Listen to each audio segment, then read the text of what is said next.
একদম তৈরি হয়ে গেছে আলু পটলের তরকারি।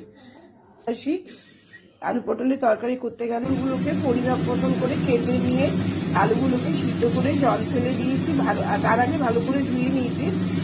এইবারে তেলের উপরে অবশ্যই সর্ষের তেল, জিরে, তেজপাতা আর কাঁচা লঙ্কা ফোড়ন দিয়ে তারপরে আলুগুলোকে দিয়ে দিয়েছি। আলুগুলো একটু ভাজা ভাজা হলে তাতে সামান্য আদা বাটা, জিরের গুঁড়ো, ধনের গুঁড়ো, সামান্য লাল লাল লঙ্কার গুঁড়ো দিয়েছি। লঙ্কাটা আপনারা যে যার ইচ্ছা মতন দেবেন, একটু চিনি দিতেও পারেন, নাও দিতে পারেন। তারপরে দিয়ে দিয়েছি আমি একটা টমেটো, দিয়ে ভালো করে আলুগুলোকে কষিয়ে তারপর পটল দিয়ে দিয়েছি। পটল দিয়ে সামান্য গরম জল দিয়ে এগুলোকে কষিয়েছি। কষানোর পরে এতে গরম জল দিয়ে দিলেই ফুটে উঠলে আলু সিদ্ধ হয়ে গেলে তৈরি হয়ে যাবে আলু পটলের তরকারি। আমার আলু পটলের তরকারি একদম রেডি হয়ে গেছে। এবার আমি এতে ঘি, গরম মশলা দিয়ে